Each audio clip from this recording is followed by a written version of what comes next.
What's up, y'all? Y'all got some of these pretzels. Have y'all had these before?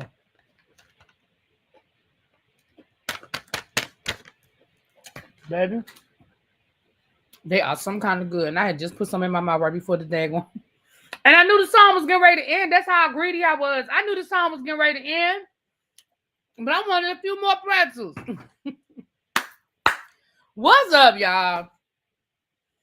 Listen, I had never had these pretzels before. Now I'm about to go get me some more. They're good. I picked these up from the CVS next to our hotel this weekend. Because I was like, we went over there to get some, just get some snacks. Just get some snacks for the hotel room. But I never opened them. So, I brought them home. Baby, I opened these up on the plane. And I was like, so I'm definitely going to have to go get me some more of these. And I got the cinnamon sugar flavor. Because y'all know I got a sweet tooth. So what's up, y'all? Hey, we are here for Heart and Hustle Houston Season 1, Episode 2. Y'all come on in. Okay, Jake, Lord.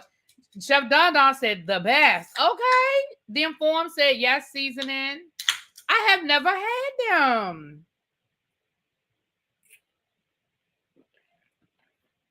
Quake, they are addictive. You saw I was being greedy and dropped one in my mouth right before we went live. Anyway. So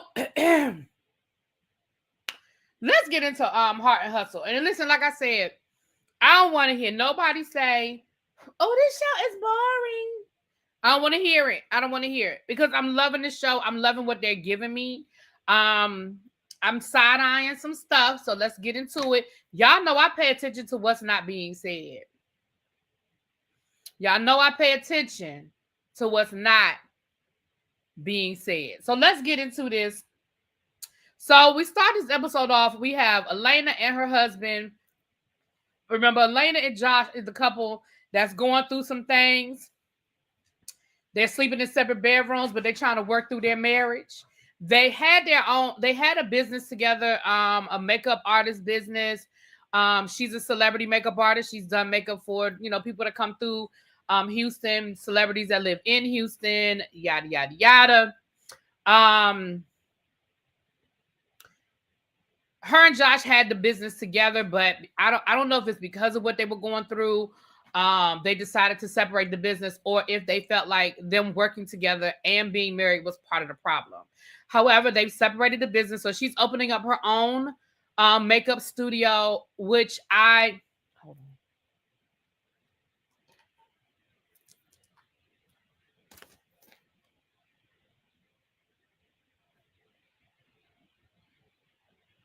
Something I've been meaning to say for the last couple of days, and I forgot. I'm going to do a short on it. As soon as I get done with this, I'm going to do a short on it. And when we leave here, we're going over to JB's place to do the Real Housewives of Miami panel. JB does not have his redirect on. I'm going to have to tell him tonight he needs to turn his redirect on, or I would have redirected this live over to him. So if you're not subscribed to JB Says What, can one of my mods, the only mod I see is Don. Don, do you mind dropping JB Says What's link in the chat, please? And thank you. And I saw that JB, I saw Don did his review. I believe it was yesterday morning you did your review. When did you do your review, Don? I know it was one day this week. I didn't watch the whole thing because I hadn't watched the episode yet. But Don, can you do me a favor? Go ahead and drop the link to your review as well. Y'all make sure y'all check out Chef Don. He's reviewing the show. He kind of got away from doing reviews because he got frustrated with the Love and Marriage Huntsville sector. But it looks like he's trying to make a comeback with this. So Y'all support that. Y'all support my boo for me, please. So he put the link. Y'all go check out his video as well. Thank you, Tracy. Thank you, Xavier. Thank you, Don Don. They all of them have dropped those links. So y'all check us out over. JB's review was good too. Okay. Well, y'all make sure if y'all not subscribed to Don Don, y'all not subscribed to JB, y'all make sure y'all get subscribed and y'all check out. And we'll be over there at 8:00 tonight for the Real Housewives of Miami. And we're probably going to talk a little bit of Salt Lake City. Y'all know they dropped the trailer for Salt Lake City and they gave us a date. Salt Lake City will be back mid-September. I think it was like September the 16th or something like that. It'll be back mid-September. So get about a month, which is kind of, I think we said late September, we thought it would be back. So the trailer dropped today. So we'll probably talk a little Salt Lake City as well. Okay, so back to this.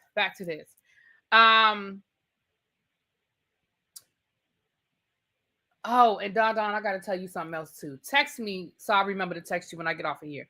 I got something to tell you too. So and I gotta buy my ticket. Oh, I got so much to do. So we see the two of them talking, and listen, let me tell you something.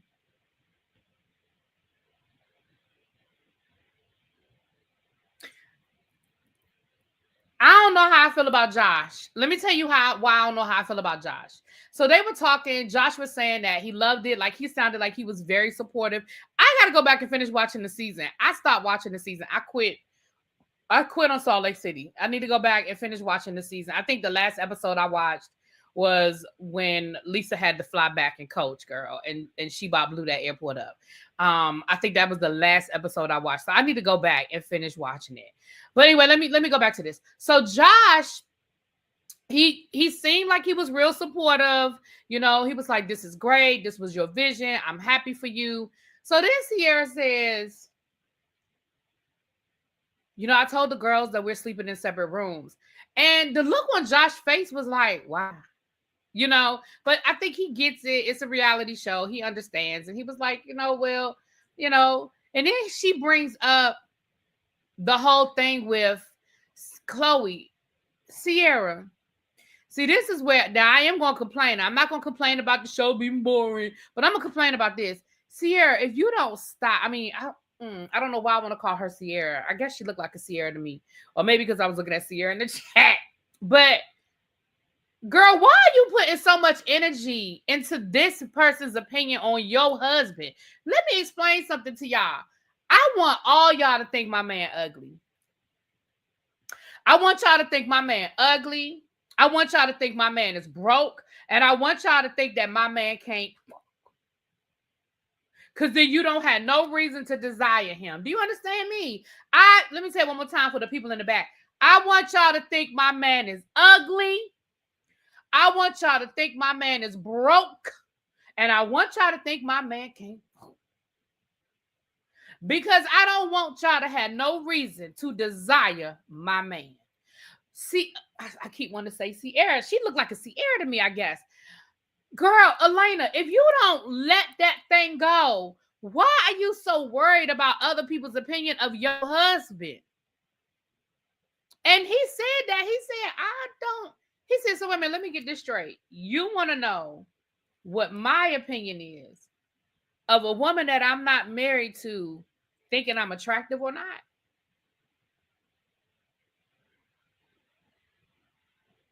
He said, I don't care. And I don't want to talk about it. Exactly. Don't y'all have bigger issues? Like, aren't y'all sleeping in separate rooms right now? I feel like y'all have bigger fish to fry. I really feel like y'all have bigger fish to fry.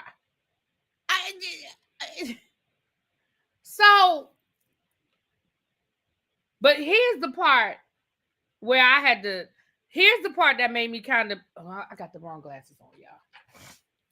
Y'all, these glasses, I don't know if me and these glasses are going to work out. I really like them, but I have gone back 3 times to get these glasses adjusted. I went back this morning and finally they just, look what they did. They just bent them and made them straight. They were like, we don't know why they still hurt on this left ear, but they don't hurt on the right side anymore. So I don't know what's going on with these glasses. And I really like them, but anyway, let me put on my computer glasses.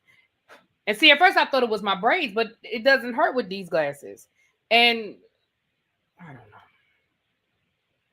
Let me put my glasses. Let me put the right glasses on. Okay, so I think she's very surface. I think she likes him because he completes her perfect image. If he's not perfect, that disrupts her image. It gives very insecure. Her taking that back to her husband was weird. I agree. I couldn't care less what anybody thinks about my husband. Don't bring him up in any conversation, period. Right. Now, I still think that Chloe was rude to say what she said. Let's be clear. Chloe, that was rude what you said. And you know that was rude. We're going to get to that. We'll get to that later on. So here's where I'm side-eyeing you, though, Josh. She says that she wants them to go to therapy. Here's where I feel like you was doing that old smooth, Igga stuff, right? Well, I feel like right now I came to you unhealed, and I need to heal. I need to heal first. So I'm going to keep going to therapy on my own before we can go to therapy together. And she bought that shit. She was like, yeah, I understand because I'm unhealed too. And, I'm doing the work. And she starts crying. I said, wait a minute. What the fuck y'all unhealed from? Did y'all start dating in high school? And don't get me wrong, y'all. I know that you can have trauma in high school. I know you can go through shit. I get it. I understand that. But what significant event has happened in your life that y'all ain't gone through together? What are you unhealed from, sir? And I don't want to lesson because I don't know the whole story. Maybe he's got some very serious childhood trauma. I don't know. But it felt like bullshit to me. Am I the only one? Am I the only one that felt like that was some bullshit? Because here's the reality. You can do both at the same time. You can go to therapy with your wife and still do your own separate therapy. I have friends who've done it. They've done marriage counseling while they were also doing separate counseling. I have friends who've done it. Angela and Charles, down to the Real Housewives of Atlanta, is doing it right now. I just thought that was bullshit. I think he cheated again. He definitely cheated. Now, he cheated. But I was just like, what you mean your unhealed trauma and you're going to keep doing your own? And who you going to? What therapy you going to? What therapist you going to? So I was side-eyeing Josh on that one. But okay, I'm going to wait. I'm going to reserve until we get more information because from the trailer, we know that they do go to therapy. We see them go to therapy together. So I'm going to wait. I'm going to reserve, but so then we get more information on Minerva. We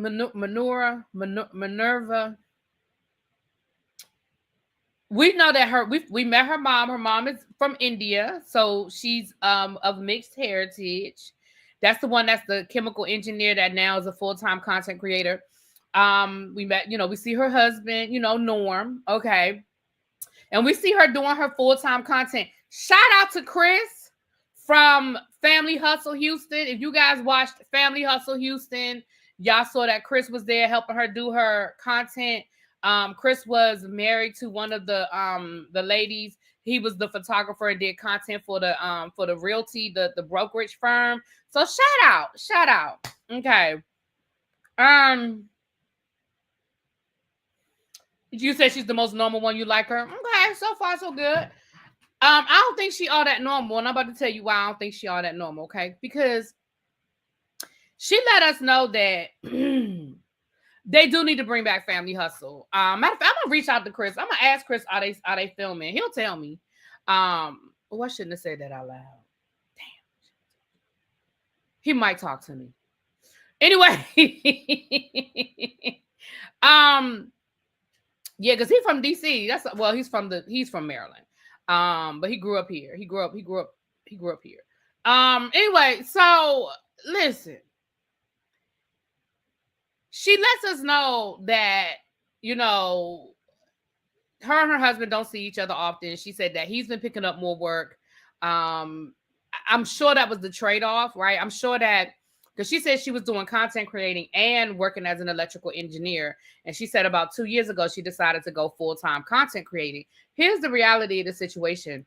You can make good money content creating. The money is definitely there. And she's probably making good money. But what was happening was she was making two incomes prior to her deciding to drop one income. And if she was making enough money off of content creating to quit her job and go full time, that tells me that she was making she's making some good money. So she went from two incomes to one income. So her husband, it sounds like he picked up some extra, you know, some extra days down to the job. And she said they don't see each other as much. And so they want to do more date nights. She said, you know, we go out to eat and stuff, but I want us to do something more creative. I want us to do something different. Like, you know, going out to eat is just, you know, it's boring, you know. So I was here for it. So the next scene we see them going out on it. We see them going to date night, and they did a cooking class, which again was cute, you know, because she said she don't do much cooking. And so we saw them, you know, they cooked the meal or whatever. So they sit down and eat the meal, and she gonna say to her husband, I love that we had a chance to do this, and I think we should do more of this with my mom.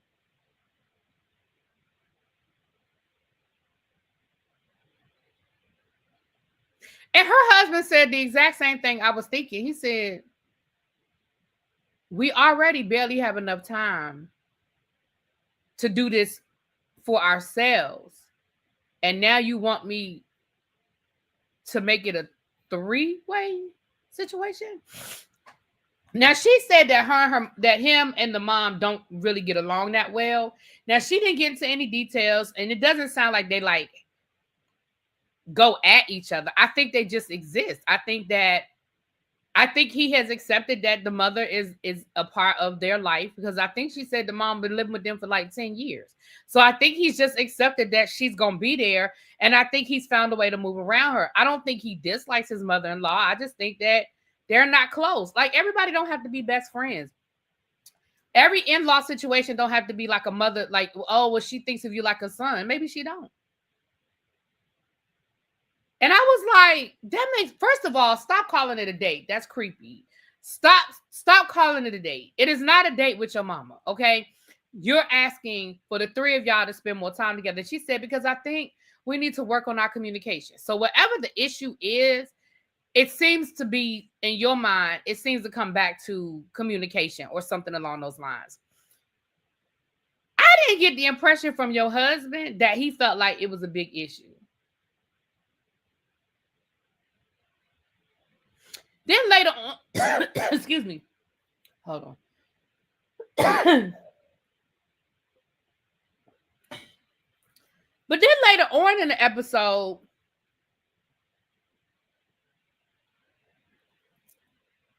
we see her talking to her mom, and she tells her mother the same thing. And her mama is like, girl, we good. She said, listen, me and Norman are fine. She said, it's just a cultural thing. You know, I'm from India. He was raised here. And there are just some things that we ain't gonna never agree on, because culturally it's just different. To me, that's not communication. That is them needing to understand. Well, maybe it is communication, but I don't feel like a date night will improve that. I think that's a conversation where maybe she has a problem with the way he's showing up in the house as a husband based on her culture, right? What we also found out is that we might have a little bit of Mama Braxton syndrome going on here, because she said that her parents' marriage wasn't great and that they got divorced when she was young, like single digit age young.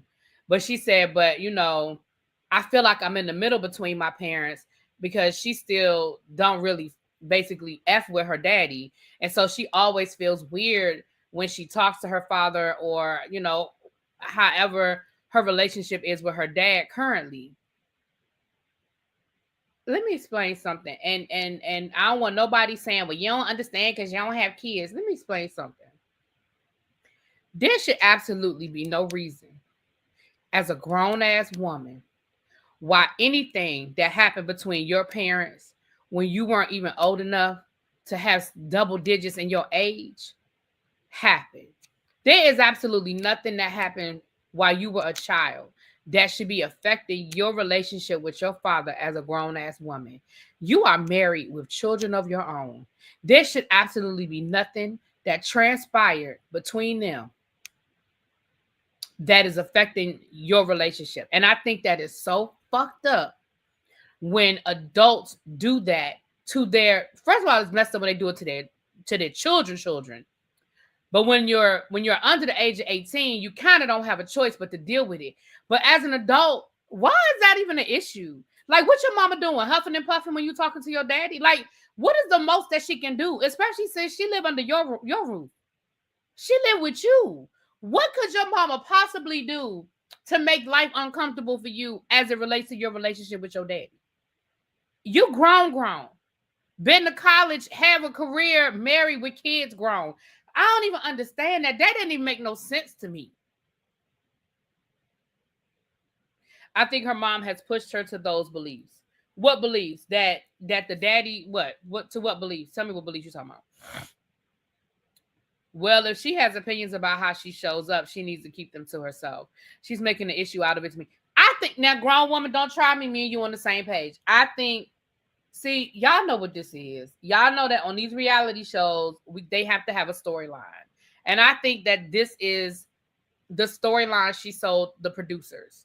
Because again, when they do pilots, when they talk, these are the things they say. So probably in her interview, she talked about how, she has a non-traditional nuclear type situation where her mom lives with her. She's a full-time content creator, her husband. And she probably mentioned how over the years there've been some issues between, like she probably brought that up, like, oh, they've had some issues over the years kind of thing. But I don't think, honestly, in the grand scheme of things, I really don't think that they have major issues.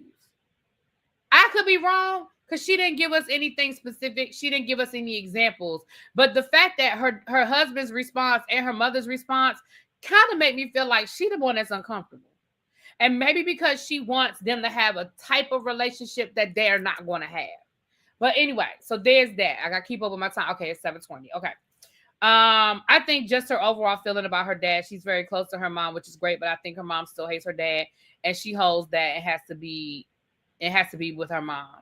Yeah, that's what I'm saying. I think she's holding on to stuff that she don't need to hold on to but we saw it.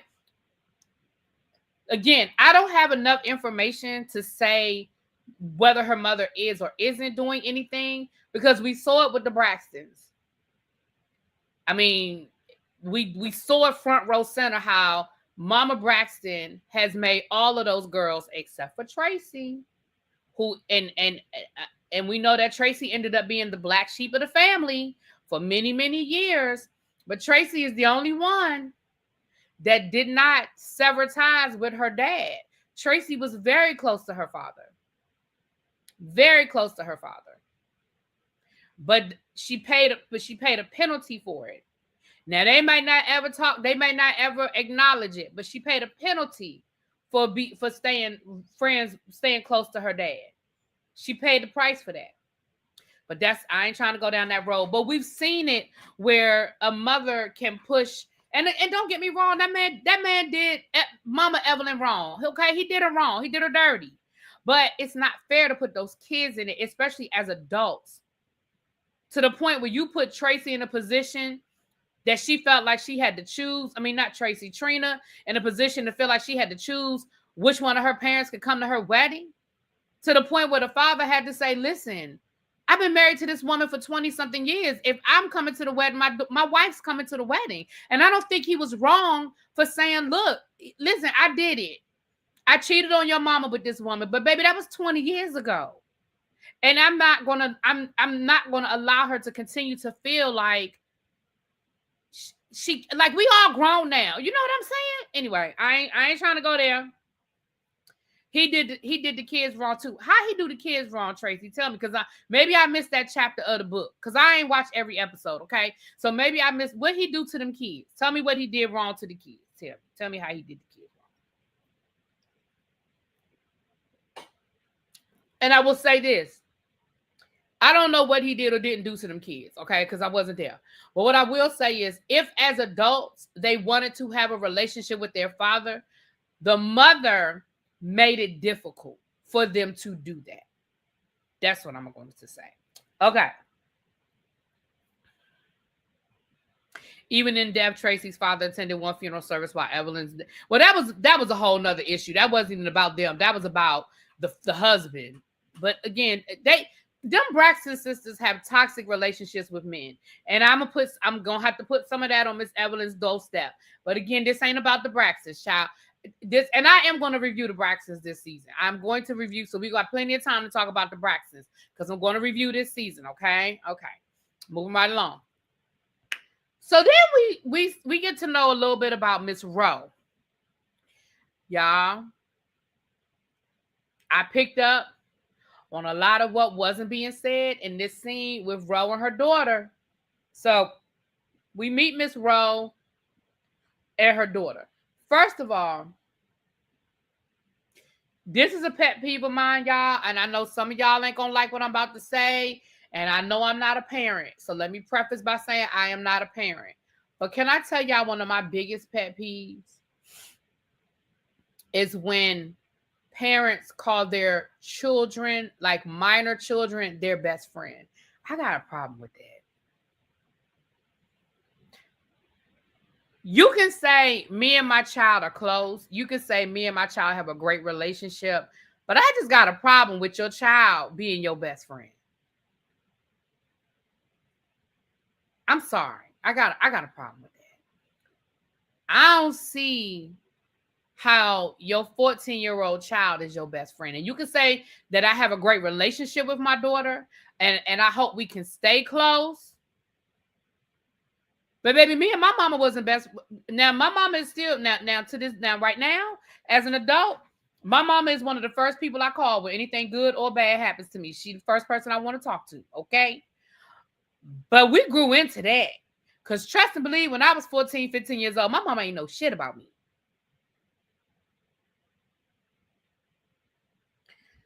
But moving right along. So she says her daughter's her best friend. Now, she is a single parent. She raised her daughter. Here's what I picked up that wasn't being said about Miss Rowe. She asked the daughter, so do you like this neighborhood? You like living here? And I don't know if y'all peeped what the daughter said. She said, I do. So can we stay here? And she said, well, I don't know. If I get a new job, I get a new opportunity, we got to go. And she was like, yeah, but we keep moving. I'm paraphrasing. That's not the word she used, but she said, but basically they move around a lot. To me, I don't know what, again, there's some people who are nomadic. I have friends, a friend of mine, her and her husband are nomadic, right? Every time I look up, child, they moving. Matter of fact, they're literally getting ready to move out the country. They are literally selling their house and getting ready to leave the United States. And they said they ain't coming back until who ain't here no more. So they are very nomadic. They've traveled the world, all of that. So I understand that some people just don't sit still. I get it. But that ain't what it sounded like to me. You know what I'm saying? That ain't what it sounded like to me. Then she says, well, how'd that situation at school work out? So as a teacher, I'm telling you what I heard that wasn't being said. So the daughter said, well, we have stay away orders from each other. First of all, the fact that my child has to have a stay away order from another child at school, that is concerning to me. Second of all,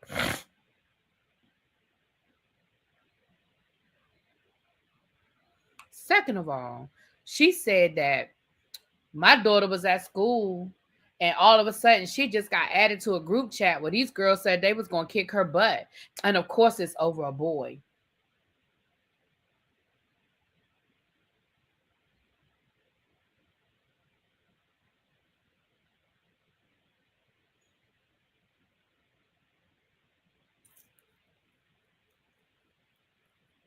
Then she said that her daughter was being bullied. And then finally what she said was, she talked to her daughter and said, you just got to remember that no matter what, no matter how, no matter how nice you are, no matter how this, that, and the other, they're going to always be people that just hate on you. Now, here's what I heard as an educator. First of all, why don't you know what's going on with that situation? If your daughter came home and said that some girls were threatening to beat her up, I don't care what the reason is. We'll get back to the boy in a second. Why you don't know what the final? She said, they just told us to stay away from each other, and they stay on their side and I stay on my side. And she was like, so you good with that? Yeah, I'm good. Girl, why you don't know? Because you should have had a meeting. You should have been down to that school and had a meeting with the administration. You should have been a part of that conversation. You should have been a part of that resolution, along with the parents of them other two girls that invited your daughter into a group chat and threatened to beat her up over a boy. That is, listen, let's start there. How you didn't know what the resolution was?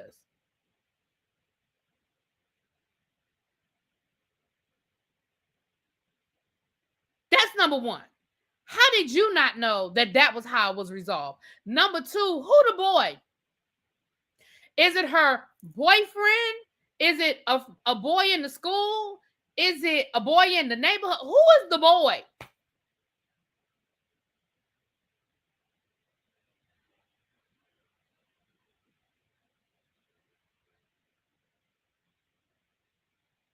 Now, don't get me wrong. Shit like that does happen. Trust me, because of social media, people get invited to on Instagram. They get invited to, the group messenger and all that, Snapchat. So that happens. Don't get me wrong. Somebody's saying, inviting you into or adding you to a group chat you ain't asked to be added to just so they can talk shit, or tagging you and stuff. That absolutely happens. So that is clear, right? But that whole situation seemed real nonchalant to me. It just seemed like, yeah, so what happened down to the school? Why you ain't know what happened down to the school? And who is this boy? Why are you being so nonchalant about your child being propositioned to fight over a boy? And why did you say it like that's a normal thing? I mean, over a boy, of course. What you mean, of course? Your daughter don't even look like she in high school. She look like she's like in middle school. What do you mean, like, of course? I don't know, y'all. I was a lot with that made me feel. And then she's talking to her daughter about the job situation. She really was talking to that girl like that was her friend. I just, I don't know. Like, I've just been trying to decide what I want to do, because, I'm this job, it just got me working too hard. And, I feel like I could do whatever I want, but, I'm just trying. Why are you talking to this child about these adult situations? At the end of the day, see, again, call me crazy. I did not grow up in a world where my parents put adult problems on me. And maybe I'm naive. Maybe I grew up, but I just didn't. Like, my mama ain't never sit down and have a conversation with me about her career path. That just wasn't what we talked about. Now, don't get me wrong. If my mother had to quit her job and maybe it was going to change things at the house, okay, sure. Like, I could see that if my mother had to quit her job and if maybe it was going to change, well, we might have to cut back on some extracurricular activities. I could definitely see that. Like, my parents did sit down and talk to us about decisions sometime. Like I remember one time we were going on a family vacation. And because of the family vacation that we were going on, they were saving money. And they were like, well, if we're going to go to Disney World next summer, then we can't do that. We can't do this. Like, I know y'all are used to doing this during the summer, but we're not going to be able to do that this summer because we're going to Disney next summer. So we're saving our money. You know what I mean? Like, I remember those kind of conversations, but my parents didn't say, all right, I don't know. I don't know. Whew, y'all might have to get an extra job so we can pay for Disney World. Like, it was never that. I'm like, I don't even want to hear adult promise from my parents now. Child, okay?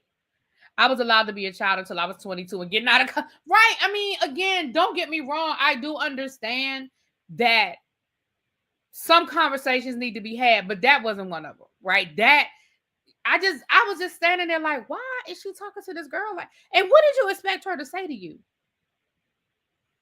Like, what insight could she possibly have had? But then we find out later on, the ladies go out, Ro. I wrote it down, child. Because, you know, I'm still learning these people's names, child.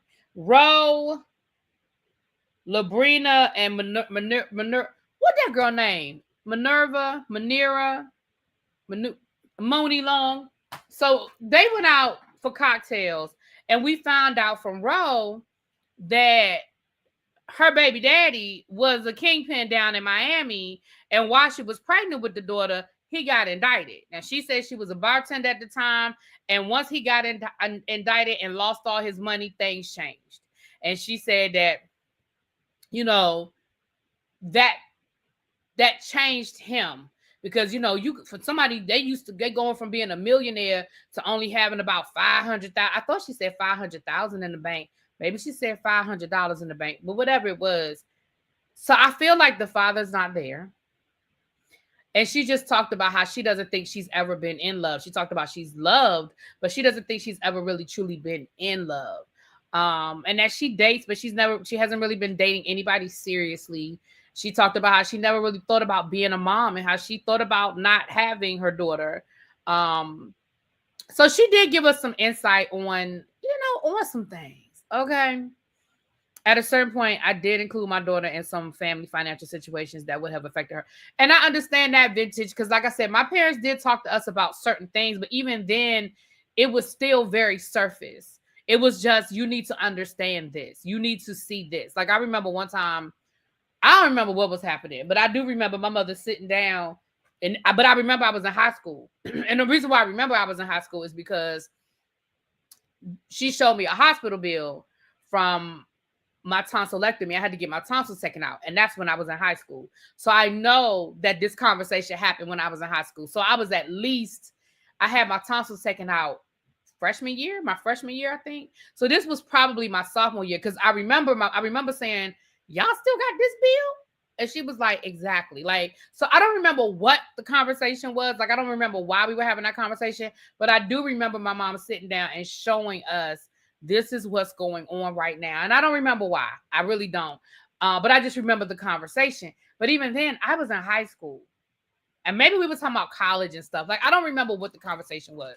But whatever it was, my mother felt the need to show me certain things going on.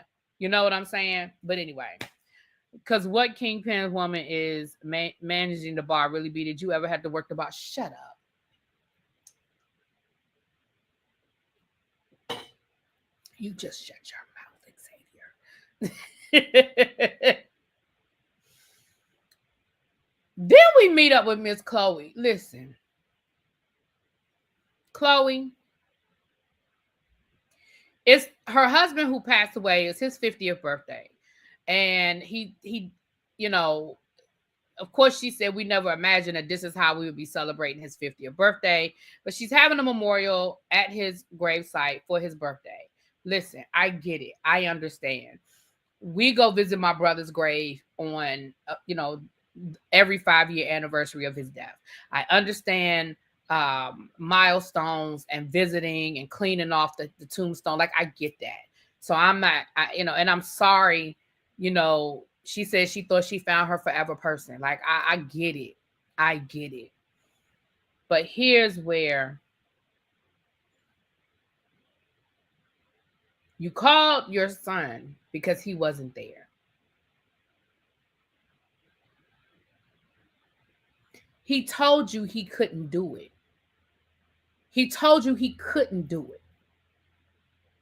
Listen, everybody mourns differently. Everybody processes differently.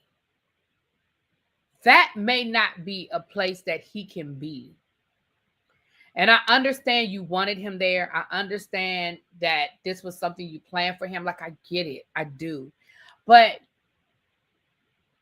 Don't be mad at him because he could not be there because of wherever he is in his mourning process. And let's be clear, he may be past the level, but maybe, listen, cemeteries ain't for everybody. That just ain't what everybody can do.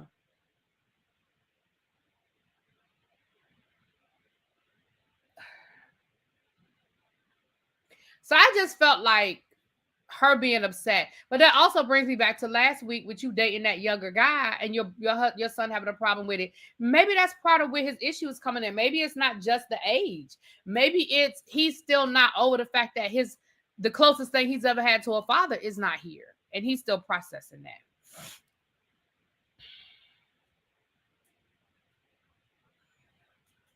Grown woman said, buried my dad in 1993 and I haven't been back since. I can't do it. Let me tell you something. That's why I told my mama, I said, I want to be cremated. Because who going back? Who going cremate me? Sprinkle my ashes in my favorite place. Go to the beach. Listen, go down to a beautiful beach. Don't sprinkle my ashes down to Virginia Beach. Go to a nice beach. Go somewhere where you can see your feet. Go to the Caribbean. Go somewhere, take my ashes, and that's my happy place is the beach. And I'm good on that. I promise you I am. I'm not here. You don't have to pay for no casket. You don't have to pay to open up, break the ground. You ain't got to pay to close the ground up. That's a whole lot of money you can save. Have a good old memorial service and keep it moving. When we had the memorial service for my grandmama, her ashes weren't even back yet. And we had a nice memorial service for her. So anyway, that was Miss Chloe Child. So the ladies go down to the rodeo. Make sure I got my notes here, y'all. Okay. Ladies went down to the rodeo. And Elena pulled Chloe aside to talk to her about calling Josh ugly. I didn't already talk to y'all about that.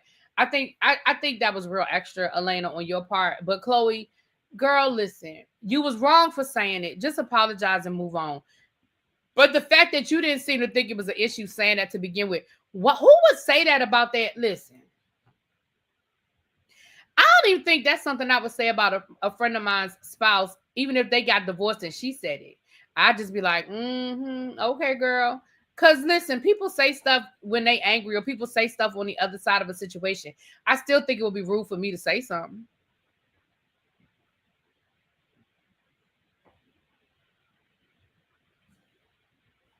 You gone? Oh.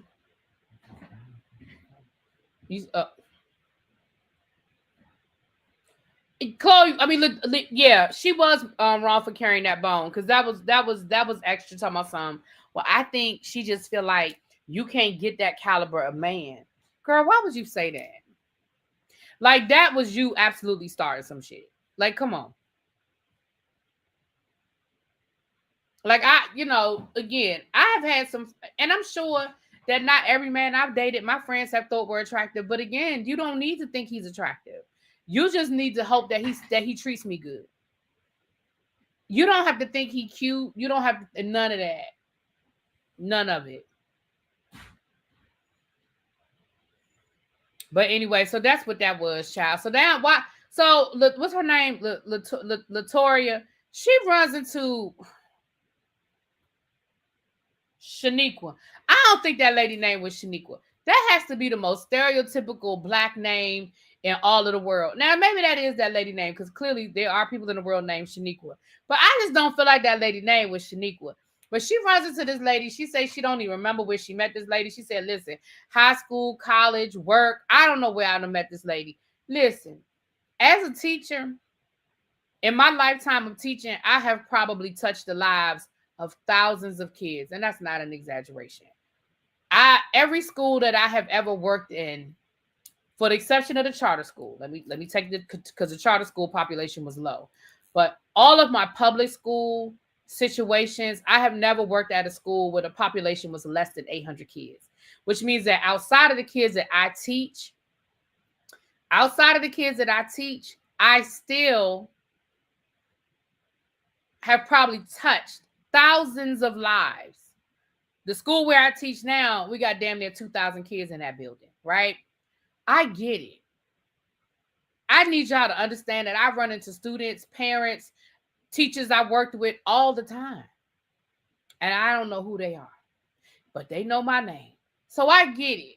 And I absolutely understand all the games we play to figure out how we know this person and who this person is without letting them know. Because there's something about when somebody remembers you and you don't remember them.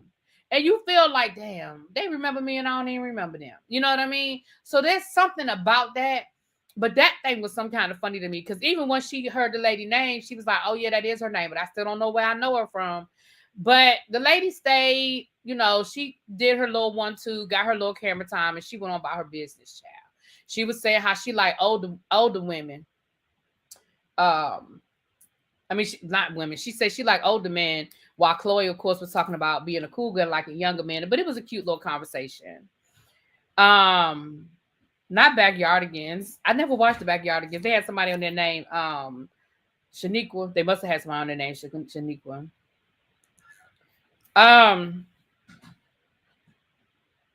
What was I getting ready to say? I was going to say something to Pat, y'all. I forgot. So then the ladies, they go to the bar, and that's when what's her name? Latoya then carried that bone over to Chloe about what Elena said about, well, I just think she don't think you can get somebody of that caliber. You can't get nobody of that caliber.